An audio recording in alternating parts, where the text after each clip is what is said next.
ஆசிரியர் அரசு ஊழியர்களுக்கு உறுதியளிக்கப்பட்ட ஓய்வூதிய திட்டத்தை அறிவித்து நடைமுறைப்படுத்திய முதலமைச்சருக்கு நடைபெறும் பாராட்டு விழாவில் மாநிலம் முழுவதிலும் இருந்து 40,000 ஆசிரியர்கள் பங்கேற்க உள்ளதாக தாம்பரத்தில் நடைபெற்ற தமிழ்நாடு ஆசிரியர் முன்னேற்ற சங்கத்தின் பொதுக்குழு கூட்டத்தில் தீர்மானம்.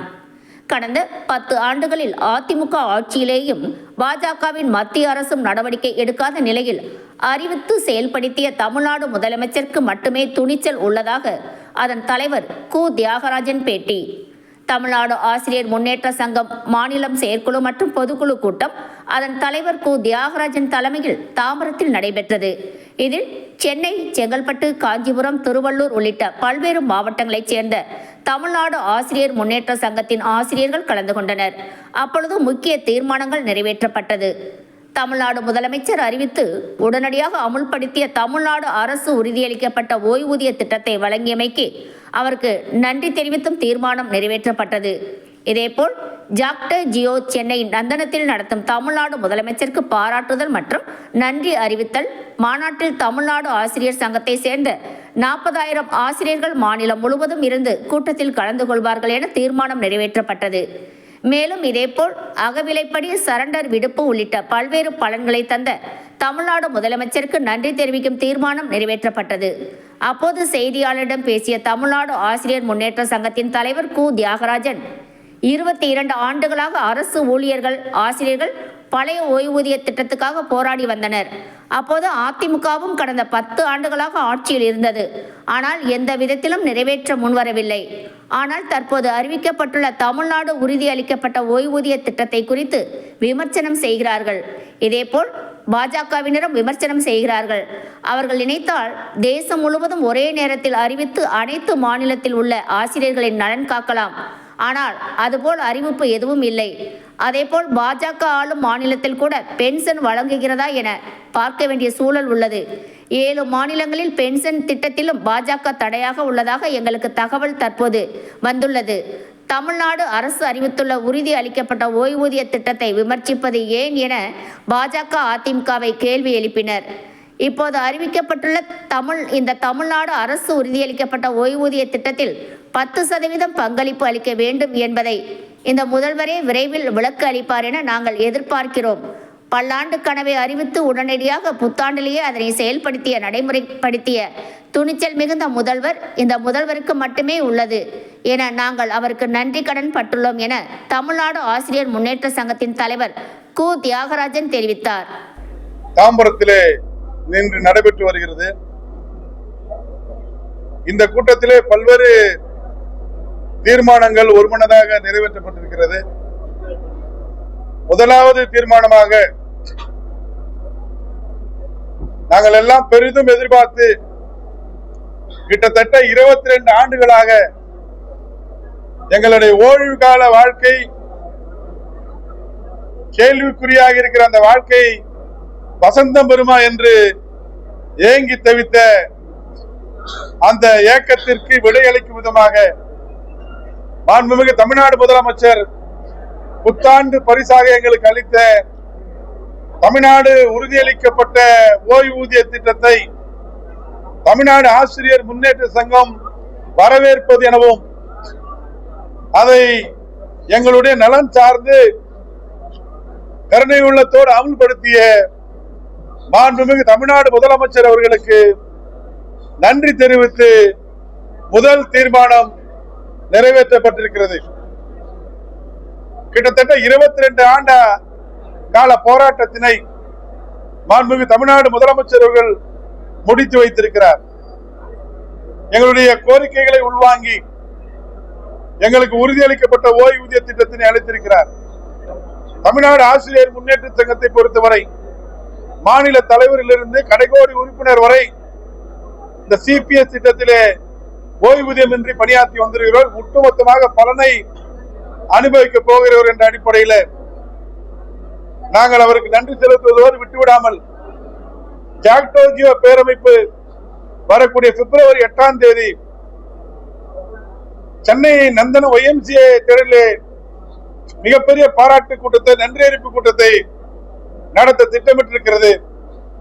அந்த நன்றி அறிவிப்பு கூட்டத்தில் 40,000த்திற்கு மேற்பட்ட தமிழ்நாடு ஆசிரியர் முன்னேற்ற சங்கத்தின் உறவுகள் கலந்து கொண்டு எங்களுடைய நன்றியினை தமிழ்நாடு முதலமைச்சர் அவர்களுக்கு தெரிவிப்பதென்று தீர்மானம் நிறைவேற்றப்பட்டிருக்கிறது. இந்த நன்றி அறிவிப்பு மாநாடு என்பது ஏதோ உறுதியளிக்கப்பட்ட ஓய்வூதிய திட்டத்திற்கு மட்டுமல்ல, தமிழ்நாடு முதலமைச்சர் கடந்த ஆட்சியில முடக்கப்பட்டு போன அகவிலைப்படி உயர்வை கொடுத்தார், சரண்டர் விடுப்பு ஒப்படைப்பை கொடுத்தார், இன்றைக்கு உறுதியளிக்கப்பட்ட ஓய்வூதிய திட்டத்தை கொடுத்திருக்கிறார், சத்துணவு ஊழியர் அங்கன்வாடி ஊழியர்களுக்கு சலுகைகளை அறிவித்திருக்கிறார், பகுதி நேர ஆசிரியர்களுக்கு பல்வேறு பயன்களை அறிவித்திருக்கிறார். இப்படி எண்ணற்ற விஷயங்களை செய்திருக்கிற அரசு ஊழியர் ஆசிரியர் பாதுகாவலருக்கு நடத்தக்கூடிய நன்றி கூட மிக பிரம்மாண்டமாக ஜாக்டோஜி நடத்திருக்கிறது. அதில் நாங்கள் பெருந்திரளாக கலந்து கொள்வதென தீர்மானம் நிறைவேற்றிருக்கிறோம். அதோடு மட்டுமல்லாமல் எங்களுடைய வாழ்வாதார கோரிக்கை, இந்த ஓய்வூதியம் கிடைப்பதற்கு இந்த 3 பேர் அடங்கிய குழு, மாண்புமிகு பொதுப்பணித்துறை அமைச்சர் அவர்கள், மாண்புமிகு பள்ளிக்கல்வித்துறை அமைச்சர் அவர்கள், மாண்புமிகு நிதித்துறை அமைச்சர் அவர்கள், இவர் 3 பேருக்கும் இதற்கு உறுதுணையாக இருந்த அரசு அதிகாரிகளுக்கும் தமிழ்நாடு ஆசிரியர் முன்னேற்ற சங்கம் எங்களுடைய நன்றியை தெரிவித்துக் கொள்கிறது. ஏற்கனவே எங்களுடைய கோரிக்கை, கலைஞர் முத்தமிழ் டாக்டர் கலைஞர் அவர்களுடைய ஆட்சி காலத்தில் எங்களுக்கெல்லாம் தொகுப்பூதிய முறை ஒழிக்கப்பட்டு காலமுறை ஊதியத்தை அவர்கள் வழங்கினார்கள். அப்பொழுது 2 ஆண்டுகள் அந்த தொகுப்பூதியம் அப்படியே இருக்கிறது. இந்த தொகுப்பூதிய காலத்தை பணிக்காலமாக சேர்க்கவில்லை. அதை தொடர்ந்து நாங்கள் வலியுறுத்தியிருக்கிறோம். இந்த செயற்குழு அந்த தொகுப்பூதிய காலத்தையும் பணிக்கோதமாக பள்ளிக்கல்வித்துறையும் தமிழ்நாடு அரசு அறிவிக்க வேண்டும் என்ற வகையிலே தீர்மானத்தை நிறைவேற்றியிருக்கிறது. அகவிலை உயர்கல்விக்கான ஊக்க ஊதியத்தை பொறுத்தவரை ஏற்கனவே நடைமுறையில் இருந்த அதே முறையிலே உயர்கல்விக்கான ஊக்க ஊதிய முறை தமிழ்நாடு அரசு கொண்டு வர வேண்டும். ஆசிரியர்களுக்குரிய பணி பாதுகாப்பு சட்டத்தை கொண்டு வர வேண்டும். அடுத்த கட்டமாக ஆசிரியர் தகுதி தேர்வு என்ற ஒரு நீதிமன்றத்தினுடைய தீர்ப்பினால் பல பேருக்கு பதவி உயர்வு கிடைக்காத ஒரு சூழல் ஏற்பட்டிருக்கிறது. அந்த சூழலை போக்கிட நீதிமன்றத்திலே தமிழ்நாடு அரசு பல்வேறு நடவடிக்கைகளை மேற்கொண்டு வருகிறது. அதோடு வேளையில சிறப்பு தகுதி தேர்வை நடத்துவதற்காக ஆயத்த பணிகளை மேற்கொண்டு வருகிறது. அதை துரிதப்படுத்த வேண்டும். விரைவாக ஆசிரியர் தகுதி தேர்வு நடத்தி அனைவருக்கும் பதவி உயர்வு கலந்தாய்வினை நடத்திட வேண்டும் என்று இந்த செயற்குழு பொதுக்குழு ஒருமனதாக தீர்மானிக்கிறது. மாண்புமிகு தமிழ்நாடு முதலமைச்சர் அவர்கள் எங்களுடைய எத்தனையோ கோரிக்கைகளை, நாங்கள் தொகுப்பூதியத்தில் இருந்த போது திமுக ஆட்சியில் தான் காலமுறை ஊதியத்தை வழங்கினார்கள். நாங்கள் தொகுப்பூதியத்தில் இருந்த போதுதான் ஊதிய குழு மாற்றத்தை காலமுறை ஊதியத்துக்கு பிறகு எங்களுக்கு அளித்தார்கள். இன்றைக்கு ஒருங்கிணைக்கப்பட்ட ஓய்வூதிய திட்டத்தை அளித்திருக்கிறார்கள். உள்ளபடியே தமிழ்நாடு ஆசிரியர் முன்னேற்ற சங்கம் மாண்புமிகு முதலமைச்சர் அவர்களுக்கு நன்றியோடு தொடர்ந்து கடமையாற்ற நன்றியோடு இருக்கும் என்பதை இந்த செயற்குழு பொதுக்குழு வாயிலாக தெரிவித்துக் கொள்கிறேன். தியாகராஜன், மாநில தலைவர், தமிழ்நாடு ஆசிரியர் முன்னேற்ற சங்கம்.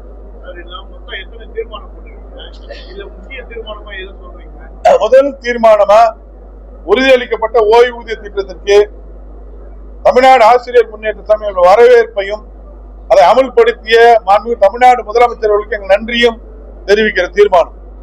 2வது தீர்மானம் தான் உங்களுக்கு ஏற்கனவே சொன்னேன்.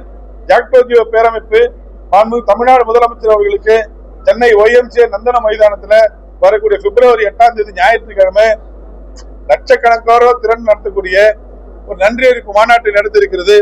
அதுல பெரும் பங்கை தமிழ்நாடு ஆசிரியர் முன்னேற்ற சங்கம் ஆற்றிருக்கிறது. கிட்டத்தட்ட 40,000க்கும் மேற்பட்ட தமிழ்நாடு ஆசிரியர் முன்னேற்ற சங்கத்துடைய உறவுகள் இந்த மாநாட்டிலே கலந்து கொள்வார்கள் என்ற தீர்மானமும் 2வது நாங்கள் போட்டிருக்கிறோம். இதற்காக அரும்பாடுபட்ட அமைச்சர் பெருமகளுக்கு நன்றியை தெரிவித்து தீர்மானம் போட்டிருக்கிறோம்.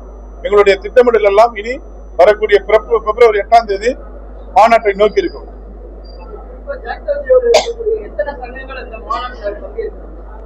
ஜாக்டோஜியோவை பொறுத்தவரை 137க்கும் மேற்பட்ட சங்கங்கள் இருக்கு. 137 சங்கங்களுக்கும் உயர்மட்ட குழுவை பொறுத்தவரை ஜாக்டோஜியோவை பொறுத்தவரை ஒரு கூட்டமைப்பு. அந்த கூட்டமைப்புல ஒன்று சேர்ந்து எடுக்கிற முடிவுகளுக்கு கூட்டமைப்பில் இருக்கிற அத்தனை சங்கங்களும் கட்டுப்பட்டு போவது மரபு. அந்த வகையில் ஜாக்டோஜியோ பேரமைப்பு இந்த முடிவை எடுத்திருக்கிறது. அந்த 137க்கும் மேற்பட்ட சங்கங்களும் இந்த மாநாட்டில் கலந்து கொள்வார்.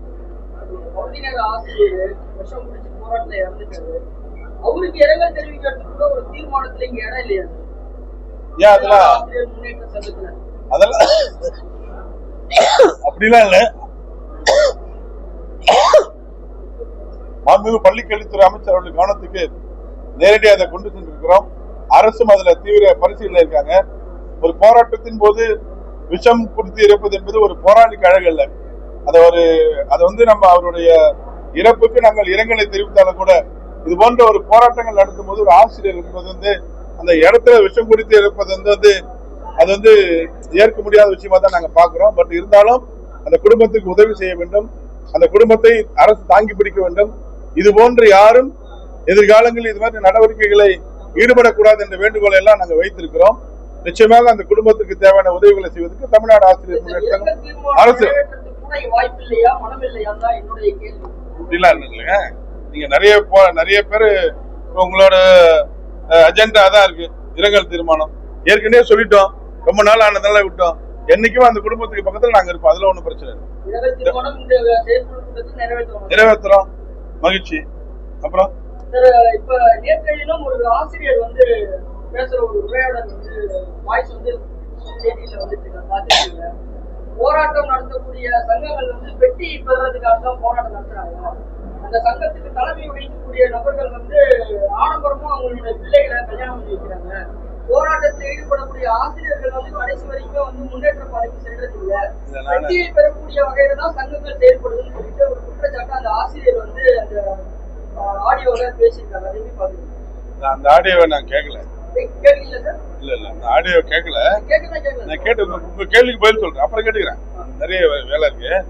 நான் இது தொடர்ந்து பல ஆண்டுகளாக போராட்டம் நடக்கும் போதும் பல்வேறு விமர்சனங்களை வைப்பதும் வாடிக்கை தான் இது.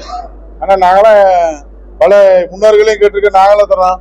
வத்தி பெட்டி கூட யாரும் கொடுக்கறதில்ல. வத்தி பெட்டி கூட நீங்க பெட்டின்னு தான் சொல்றீங்க. அப்படிலாம் ஒரு போராளிகள் போராட்டக்காரர்களை கொச்சைப்படுத்துவதற்காக ஏதோ ஒரு சிலரை பேசுறது நம்ம அது ஒரு விஷயமா எடுத்துக்கோனா. அது தொடர்ந்து நடக்கிற விமர்சனங்கள் தான். ஆண்டாண்டு காலமா போராட்டங்கள் நடக்கும், ஆண்டாண்டு காலமாக இது மாதிரி விமர்சனம் நடக்கும். ஒரு தரப்பு கோரிக்கையை வென்றெடுக்கும் போது ஒரு தரப்புக்கு அதுல மாற்று கருத்து இருக்கும். அது மேல வைக்கிற விமர்சனமா தான் அதை நான் பாக்குறேன்.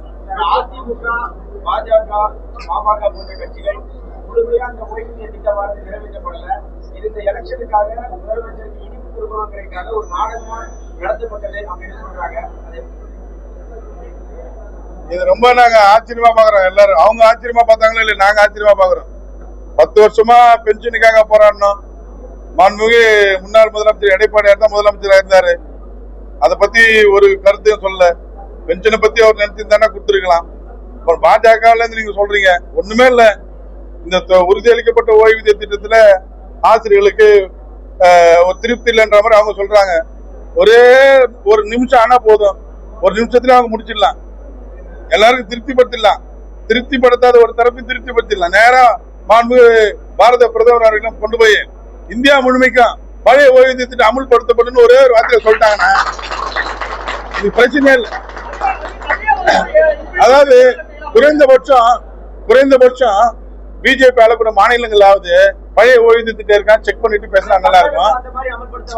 இல்ல சார், தமிழ்நாட்டை பொறுத்தவரை இந்திய ஒன்றியத்துடைய இடர்பாடுகள் தான். நாங்க இதெல்லாம் பத்தி பேசணும்னா பழைய ஓய்வூதிய திட்டத்திற்கு போகணும்னு சொன்ன ஒரு 7 மாநிலங்களையும் போக விடாம தடுக்கிறது ஒன்றிய அரசு. PFRDல படம் அவங்க ஜியோலாம் போட்டாங்க, பழைய ஓய்வு திட்டத்துக்கு போறேன்னு சொல்லிட்டாங்க. ஆனா அந்த PFRD பணத்தை கொடுக்காதனால பழைய ஓய்வு திட்டம் போகாம, இதான் ஒன்றிய அரசோட நிலைப்பாடு. இந்த ஒன்றிய அரசு தான் கொடுக்குறாங்களா இல்லையா, 7 மாநிலங்களை இம்ப்ளிமெண்ட் பண்ணு கொடுத்துருக்கலாம், இன்னி வரைக்கும் கொடுக்கல. அப்ப அங்க ஒரு நிலைப்பாடு, இங்க ஒரு நிலைப்பாடு. இது ஏற்புடையது கருத்து அல்ல.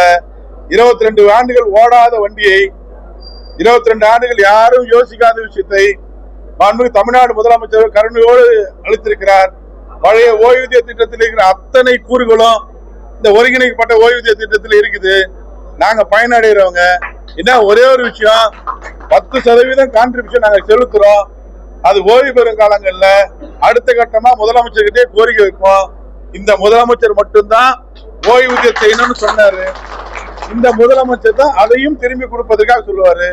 விரைவில் அவர் வரும்போது அதிலிருந்து படிப்படியாக அந்த கோரிக்கைகளை பெற்று முடிப்போம். மற்றபடி ஓய்வூதியத்தில் இல்லாத அத்தனை பேருக்கும் இது ரொம்ப பயனடைந்த விஷயமா தான் பாக்குறோம். திட்டமிட்டு ஓய்வூதியம் வந்தோடனே அதிர்ச்சி அடைஞ்ச ஒரு சிலர் ஓய்வூதியம் இல்லாமல் அரசு ஆசிரியர்களை வாக்குகளை வைத்து ஏதாவது செய்யலான்னு அதிர்ச்சியானவங்க தான் இதை ஒரு பிரச்சாரமா செய்யறாங்க. அது குறிப்பா ஒரு சில குரூப் இது இறங்கினாங்க. 1 கோடி கிடைக்கும், 2 கோடி கிடைக்கும், 3 கோடி கிடைக்கும் சொன்னவங்க அவருடைய ஊதியத்தை உயர்த்த மறந்து விட்டார்கள்.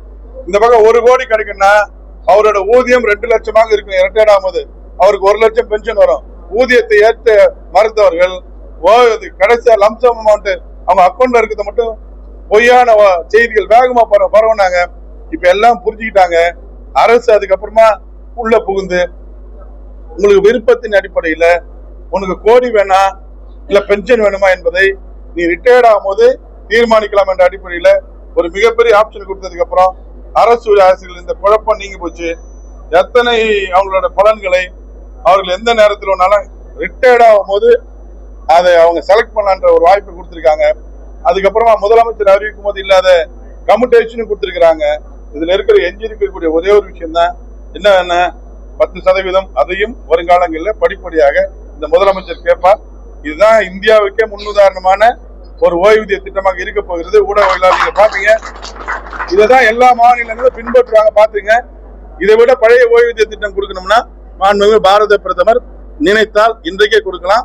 தமிழ்நாட்டில் இருக்கிற தேர்தலை நோக்கி இருக்கிற அரசியலை செய்யக்கூடியவர்கள் எல்லாம் ஓய்வூதிய திட்டத்தை நீங்க ஒன்றிய அரசு ஊழியர்களுக்கு அறிவிங்க. நாங்களாம் எங்க ஆளுங்களா கூட அங்க மாறுவாங்க, கவலைப்படாதீங்க. மக்களுக்கு செய்துட்டு மக்கள் ஆதரவா இருக்குன்னு நினைங்க. எல்லாமே செய்யறவங்களுக்கு தான் மக்கள் நன்றியா இருப்பாங்க. அந்த விதத்துல இந்த உறுதியளிக்கப்பட்ட ஓய்வூதிய திட்டத்தை கொடுத்து எங்கள் வாழ்வாதாரத்தை காத்திருக்கிற மாண்புமிகு தமிழ்நாடு முதலமைச்சர்களுக்கு நான் நன்றி சொல்றேன். வேலையில 3 மாசத்துக்கு முன்னாடி இதை அறிவிக்கிறதுக்கு என்ன காரணம்? 4 வருஷம் முடிஞ்சு போச்சு. அவர் பண்ணணும், முதல்வர் அவர்கள் பண்ணணும். போராட்டங்கள் வந்து தான் இருக்கு. பண்ணணும் அப்படின்னா அவங்க ஆட்சியை வச்சு 1.5 மாசத்துலயோ 2 மாசத்துலயோ 1 வருஷத்துக்குள்ளேயே பண்ணிருக்கலாம். தேர்தலுக்கு நெருங்கக்கூடிய ஒரு 3 மாசத்துக்கு முன்னாடி இந்த அறிவிப்பு வரதுக்கு காரணம் என்ன? அதை எப்படி பாக்குறீங்க? அப்படின்னா இப்போ 3 மாசத்துக்கு முன்னாடி சொல்றாங்க, முன்னாடி அறிவிச்சதுனால உங்களுக்கு அந்த பணப்பணம் எல்லாம் கிடைச்சிருக்கீங்க. இல்ல, எல்லாரும் அப்படிதான் பாக்குறீங்க. இந்த அரசு என்பது ஆசிரியர் அரசு ஊழியருக்கான அரசு மட்டும் அல்ல, எல்லாருக்குமான அரசு. இந்த அரசு வந்து எத்தனையோ திட்டங்கள் நம்ம அரசோட பிரச்சாரம் மாதிரி ஆயிடும். இந்த கூட்டம் பத்திரிகையாளர் சந்திப்பு வந்த உடனே கடுமையான நிதி நெருக்கடி நாங்களாம் பார்த்துருக்கிறோம். எங்களை பத்தி மட்டுமே பேசிக்கிற சிந்திக்கிற கூட்டம் இந்த ஆசிரியர் கூட்டம், அரசு ஊழியர் கூட்டம் அல்ல. வந்ததுக்கு அப்புறம் கொரோனா பேரிடர் காலத்துல கொரோனாவுக்காக இந்த அரசு பல்வேறு நிதிகளை கொடுக்க வேண்டியதா இருந்தது. இன்னைக்கு கடுமையான நிதி நெருக்கடி ஒன்றிய அரசு 2152 கோடி தரல. எத்தனை நிதி கொடுல, நிதி பகிர்வுல இந்த அரசுக்கு தேவையான நிதி வந்து சேரல. கடுமையான வஞ்சனை தமிழ்நாடு அரசு மேலதான் இருக்கு. பட் இருந்தாலும் அவர் எண்ணற்ற எங்களை போன்ற உறுதிமொழிகளை பல தரப்புக்கும் கொடுத்துட்டாரு. கொடுத்த உறுதிமொழிகளை ஒன்றன் பின்னா நிறைவேற்றி வர்றாரு. எங்களுக்கு நாங்க நேரா இன்னைக்குதான் வந்து முதல் சுவிட்ச் இப்பதான் போடுறாருன்னு நீங்க நினைச்சீங்கன்னா தப்பு. அகவிலைப்படி உயர்வை 6 மாசத்துக்கு ஒரு வாட்டி வரணும். அதை முடக்கிட்டு போனது எடப்பாடியார். 11% முடக்கிட்டு போயிட்டாரு கொரோனா வச்சு. ஆட்சி பொறுப்பேற்றோன்னு 11%. அதுக்கப்புறம் ஒன்றிய அரசு 3%.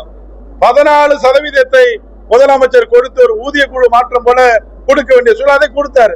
அப்ப எங்க கோரிக்கை 1 வருஷத்துல அது நிறைவேற்றினாரு. சரண்டர் விடுப்பு ஒப்படைப்பு இந்தியாவில எங்குமே கிடையாது. இந்தியாவில எங்குமே கிடையாது. அதை முடக்கிட்டு போனது யாரு? அதை முடக்கிட்டு போனது யாரு? கடந்த கால ஆட்சியில முடக்கிட்டாங்க. அது எங்களோட கோரிக்கை. அதை கொடுத்திருக்கிறாரு. இன்னைக்கு நாங்க இயக்குனர் பணியிடத்தை கேட்டோம், அதை கொடுத்திருக்கிறாரு. தொடக்க கல்வித்துறை பிடிச்சு கொடுக்க சொன்ன அதை கொடுத்திருக்கிறாரு. இப்படி எங்க செக்டர்ல ஒன்னொன்னா செஞ்சுட்டு கடைசியா நாங்க எதிர்பார்த்திருக்கிற ஓய்வூதிய திட்டத்தை கடுமையான நிதி நெருக்கடியிலையும் ஒன்றிய அரசினுடைய கடுமையான வஞ்சக போக்கிலும் கூட நான் கொடுத்த வாக்குறுதியை காப்பாற்றிய தீர்வன் என்ற அடிப்படையில இந்த நேரத்தை காப்பாற்றி அதுவும் 2026 இம்ப்ளிமெண்ட் பண்ணக்கூடிய துணிச்சலும் தைரியமும் தமிழ்நாட்டு முதலமைச்சருக்கு தான் இருக்கு. அதை நாங்க வரவேற்கிற பாராட்டும். இதை நம்ம மாசமே கொடுக்கணும்ன்ற அர்த்தம் இல்ல. நன்றி.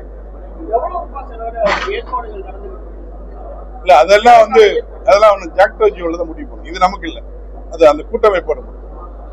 நண்பர் சொன்னது போல அந்த இரங்கலை பொறுத்தவரை நாங்கள் ஏற்கனவே அவருக்கு நேரடியாக அவர்களுக்கு அவருடைய சங்கத்தை சார்ந்தவர்களா நாங்கள் சொல்லிட்டோம். இதற்காக நீங்கள் எல்லாம் பள்ளிக்கல்வித்துறை அமைச்சரிடம் நீங்க கவனத்துக்கு கொண்டு போனோம். அவருடைய குடும்பத்திற்கு ஒரு அரசு பணியையும் தேவையான நஷ்டஈடையும் வழங்கணும்னு சொல்லியிருக்கோம். நாங்களும் வலியுறுத்துறோம். அதுல எந்தவித மாற்று கருத்தும் இல்லை. எங்களுடைய சக ஊழியர், சக ஆசிரியர், எங்களுக்கு என்ன வருதுன்னா, இது மாதிரி போராட்ட காலத்துல இது ஒரு தவறான முன்னுதாரணம் ஆயிடும். எல்லாரும் இது மாதிரி அரசை எதிர்த்து துணிச்சலோடு துணிஞ்சு போராட வேண்டும் என்று மாணவர்களுக்கு தைரியத்தை ஊட்டி போராட்டத்தை சொல்லிக் கொடுக்கிற ஆசிரியர்னும் போராட்டத்துல போயிட்டு ஒரு வருஷம் குடிக்கிறது என்பது அந்த ஏற்றுக்க முடியாத என்ற விஷயத்தினால அது ரொம்ப பிரபலமாக்கல. மற்றபடி அந்த ஆசிரியர் குடும்பத்துக்கு பின்னாடி எல்லா ஆசிரியர் பின்னாடியும் நாங்கெல்லாம் பாத்தீங்கன்னா கிட்டத்தட்ட இதுவரை எங்க சங்க ஆரம்பிச்சிருந்து 1 கோடிக்கு மேலான நிதி உதவிகளை இறந்து போன மரித்து போன ஆசிரியர் குடும்பங்களுக்கு நாங்களே 500, 1000 போட்டு கொடுத்திருக்கிற வரலாறு தான் இருக்கு. எங்களால் முடிந்ததையும் நாங்க செய்வோம். ஆனா இது வந்து இந்த போராட்ட காலத்துல இது மாதிரியான வரக்கூடாதுன்னா அது பெருசாக்கு வேற